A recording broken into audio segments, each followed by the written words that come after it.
Bonjour les amis, j'espère que vous allez bien. Je suis Pascal Trifingui et on est à Bahia. Finalement, on a un peu changé nos plans. On est retourné à Bahia.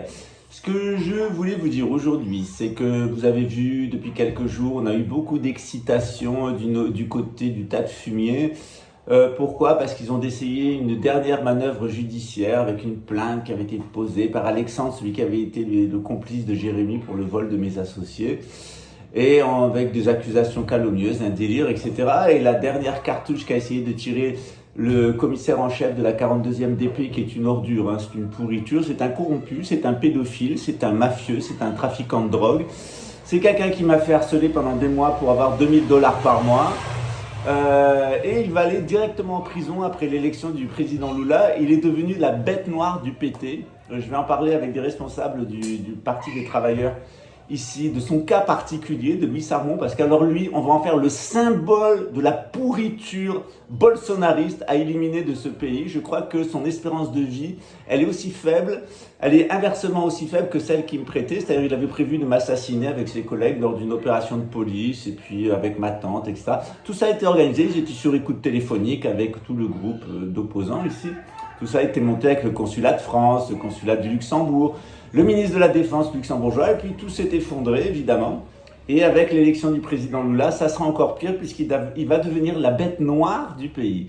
Quant à moi, eh bien, je suis déjà contacté par des chaînes de TV, notamment France 2, parce que ce qu'on oublie de vous dire, c'est que l'assassin de Camille est en prison depuis 2019, il est passé aux aveux.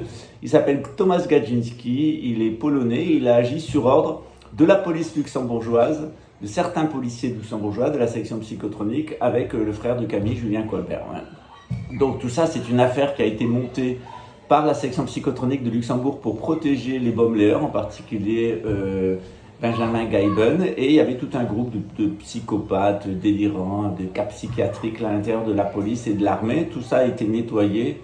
Et puis évidemment, du coup, France 2, j'ai demandé à France 2 de remettre Faites entrer l'accusé en ligne parce qu'il avait sorti d'une. J'aurais demandé pourquoi. Et en fait, France 2 m'a dit qu'ils avaient eu des pressions par la DGSI en France pour empêcher l'émission. Et avec la condamnation, donc, et la prison et les aveux de la personne en Pologne, l'assassin en Pologne, ça va faire taire un certain nombre d'arguments. Donc, Trifingui, le criminel, on voit que ça ne fonctionne pas. Par contre, Raymond Witowski, devant une cour d'assises en France pour tentative d'assassinat réitéré, pour conspiration criminelle en réseau, pour pédophilie, infanticide, et puis pour vol, escroquerie, accusation calomnieuse, harcèlement, ça va le faire. Et je dois dire que c'est particulièrement jouissif. On doit attendre maintenant début novembre pour que c'est un sens de déposer nos plaintes au Brésil, mais les plaintes ont déjà été déposées en France. Et les autorités canadiennes sont au courant sur les activités de cet agent de la DGSE, parce qu'en réalité, il se retrouve maintenant tout seul sur le terrain à faire face avec son argent et ses complices sous observation brésilienne, et avec un consul de France qui ne veut plus entendre parler de lui, son frère qui a coupé les ponts, la DGSE qui dit qu'ils sont au courant de rien, parce qu'ils ne veulent pas se fâcher avec les Brésiliens, et les Luxembourgeois qui sont dans leurs petits papiers et qui mettent le focus sur un de leurs agents. Voilà. Cette opération de police contre moi, elle a raté, comme toutes les opérations de police. Pourquoi? Parce que c'est particulièrement injuste d'accuser quelqu'un d'aussi gentil, d'aussi honnête et d'aussi altruiste que moi. Ça m'est arrivé tout au long de mon existence. Pourquoi? Parce que j'ai toujours été accusé par les réseaux pédocriminels pour faire tomber leurs affaires. Donc les mecs qui se tapent leurs filles, les femmes qui avortent leurs gosses, les enfants adultérins de leur mari, les toxicomanes, joueurs de golf qui se tapent des gamines au tennis et au golf. On a une très très belle téléphonique de Jérémy Nagui-Revès avec sa maman où elle me dit « Je suis inquiète pour mon fils parce qu'il a beaucoup de rapports sexuels avec des filles jeunes, même très jeunes de 13 ans. » le disait-elle dans la conversation téléphonique, sauf que voilà, moi je suis sur écoute, les Brésiliens l'ont. Jérémy, bonne tôle. Hein. N'oublie pas qu'en 2021, tu avais déjà une plainte à Ipanema pour escroquerie avec Samuel Morel, déposée par mes associés. Elle a été bloquée au niveau de la 42e parce que le commissaire en chef de la 42e était votre ami, l'ami du groupe de pédophiles, l'ami de Jair Bolsonaro, l'ennemi du PT, le plus gros corrompu de Rio de Janeiro. Sauf que maintenant, c'est fini pour Luis Armon. On va se débarrasser de lui. On va en faire un symbole national, sauf que on n'aura pas l'occasion d'en faire un symbole national puisque Luis Armon tout simplement sera assassiné par les bolsonaristes dès le lendemain de l'élection parce qu'ils n'ont surtout pas envie qu'il passe un accord avec la police fédérale et d'autres services de police parce que en réalité ils croient à la réélection de Jair Bolsonaro. Il faut être une case en moins pour la croire, mais enfin c'est pas grave. Ils jettent le tout pour eux tout, c'est pas faute de ses collègues de lui avoir tendu la main pour dénoncer Witowski, se retourner contre Witowski qui a reçu des rémunérations par Raymond et par le consulat de France et par les luxembourgeois. Voilà. Donc une belle opération de police à nouveau montée contre moi, toujours les mêmes, des Français et des luxembourgeois. Qui sont-ils? Ce sont des pédocriminels principalement.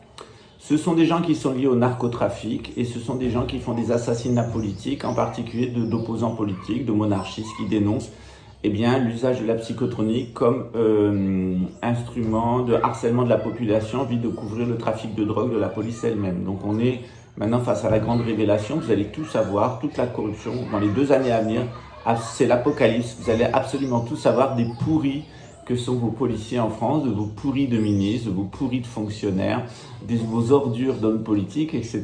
C'est le grand déballage qui va avoir lieu. Pour ma part, vous savez, j'ai déjà déballé beaucoup de choses sur ces milieux-là. Voilà, donc on approche de la fin. Donc France 2, dans les contacts, dernier contact que j'ai eu avec France 2, ils vont repasser l'émission de Tête entre l'accusé. Regardez-la parce qu'elle m'innocente totalement. Contrairement à ce qu'a pu raconter les gogoles de service et qui reviennent toujours sur ça. J'étais à 1500 km aller-retour quand Camille est mort, impossibilité technique. D'autre part, la personne qui a été accusée d'avoir tué Camille ne pouvait matériellement pas le faire. Et d'autre part, la personne, depuis, on savait qu'il y avait une autre personne sur place, il y avait d'autres ADN. Et puis l'enquête a continué, la personne a été interpellée en Pologne et est passée aux aveux. Voilà, donc France 2 fera sans doute une nouvelle émission sur cette affaire. Quant à moi, je ferai sans doute une émission ici au Brésil, un nouveau livre qui s'appellera comment la section psychotronique de Luxembourg a monté une opération de police contre moi au Brésil pour cacher ses crimes en utilisant un Polonais, un Syrien, pédocriminel, infanticide, menteur, voleur, toxicomane, puisqu'il a pris des médicaments toute sa vie, qui sont des intoxicants. Voilà. Donc peut-être, si j'ai rien d'autre à faire. En tout cas, moi je préfère faire des choses plus intéressantes. On est retourné à Bahia parce qu'on avait des développements sur notre éco-village et qu'on a un très très gros appui politique au Brésil, dans le Parti des travailleurs pour ce projet. Et que je dois me rendre d'ici peu à Salvador de Bahia pour parler avec les personnes du gouvernement de notre projet. Voilà. Donc évidemment, les services compétents brésiliens ont fait leur travail. Ils ont montré que tous les dossiers qui avaient été montés contre moi par la DGSI et la DGSE et ensuite par Luxembourg étaient destinés à me détruire pour avoir révélé l'existence de réseaux pédocriminels et avoir révélé l'utilisation du matériel de psychotronique à des fins mafieuses par un certain nombre de policiers. En soi, je vous l'ai toujours dit, le matériel psychotronique, en soi, c'est du matériel psychotronique, ça peut aider dans des enquêtes. Là, ce que j'ai dénoncé, c'est des assassinats d'État, c'est un réseau de corruption et de narcotrafic à l'intérieur de l'État, et c'est des policiers qui sont des menteurs pathologiques et qui manipulent les institutions judiciaires. Voilà, c'est ça que j'ai fait tomber. Moi, je suis pour l'état de droit, je suis pour la justice, je suis pour la police, je ne me suis jamais caché, mais je suis contre les réseaux mafieux tenus par des pédocriminels, des narcotrafiquants et des assassins à l'intérieur de nos institutions. Voilà. Donc, on a fait tomber un groupe d'assassins et surtout un groupe de pédophiles parce que le point commun entre Jérémy, Samuel, Raymond et les autres personnes, l'avocat, le commissaire, le Louis, le José, etc., tous, ils ont des rapports sexuels avec des mineurs d'âge de moins de 13 ans. Voilà, ça vous dit à peu près le niveau des personnes qui se sont amusées. Voilà. Alors, il y a toujours des personnes qui viennent sur la chaîne pour dire des choses, mais en règle générale, vous savez, je vous ai toujours dit, j'ai un copain qui travaille chez YouTube.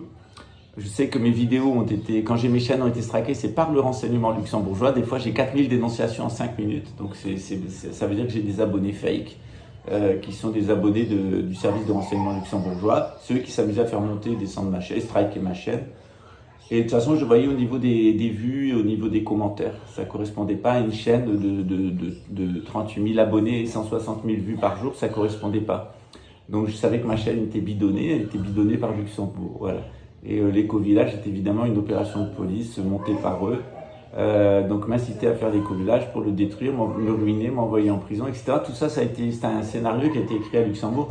J'en avais été prévenu avant même de commencer, 6 mois avant de commencer l'éco-village, j'en avais été prévenu par mes amis mauritaniens. J'en avais discuté avec eux et on avait décidé de faire comme d'habitude, c'est-à-dire de laisser faire les pédophiles, les marchands de drogue et les assassins, en sachant que de toute façon la situation se retournerait contre eux. Voilà. Alors, dans les personnes qui viennent au quotidien, quand on regarde les adresses IP, etc., 95% des publications insultantes qui sont faites sur la chaîne sont faites par Jérémy Nagui-Revest sous des pseudonymes, ce qui vous dit le niveau de stress qu'a ce garçon, puisque qu'il reste au Brésil, il sera inculpé pour escroquerie et il ira en prison, et s'il retourne en France, il sera inculpé pour abus sexuels sur mineurs et escroquerie, et il ira en prison. Voilà, donc Jérémy, tu iras en prison. Voilà. C'est pour ça que vous avez été suggestionné, Raymond et toi, pour vous produire et vous rassembler. Ça, vous avez été suggestionné du début à la fin de cette opération de police. Vous pouvez être très fort et très intelligent, être du côté des gens forts, des gens importants. Mais en réalité, vous êtes des gens très faibles, vous êtes fait manipuler par des policiers corrompus et haineux et qui agissent dans l'illégalité. Ces policiers sont tombés, maintenant vous êtes tout seul sur le terrain, vous allez faire face à vos responsabilités. Il n'est pas trop tard pour me présenter des excuses, je vous pardonnerai volontiers parce que j'ai un grand cœur. À très bientôt, ciao. Il y a un cours de gnose dans quelques minutes, ciao, de gnose 1. Donc n'hésitez pas, vous pouvez toujours vous inscrire au cours de gnose 1. Aujourd'hui, on rentre vraiment dans la matière, mais si ça vous fait plaisir, vous pouvez nous retrouver pour un cours de gnose. C'est tous les 2 dimanches pendant 4 heures et c'est à 17h de Rio, donc un petit peu plus tard chez vous, je crois que c'est 23h chez vous. Voilà, généralement c'est le matin, mais aujourd'hui j'étais ce matin à Vitoriaville dans l'état d'Espírito Santo, j'ai rencontré des personnes et donc il fallait que je rentre ici à Bahia puisque j'ai un rendez-vous très important mardi. Voilà, à très bientôt, ciao. Et sans doute pas un cours de gnose, en tout cas c'est ce que je vous souhaite. Voilà. Quand Pascal Colbert, l'assassin, Pascal Colbert, l'escroc, Pascal Tréfingui, etc., l'histoire m'a toujours rendu justice. Et vous savez, regardez quels sont mes accusateurs. Vous allez voir le niveau. Voilà. À très bientôt. Ciao. Et comme par hasard, c'est tous des migrants. Ciao.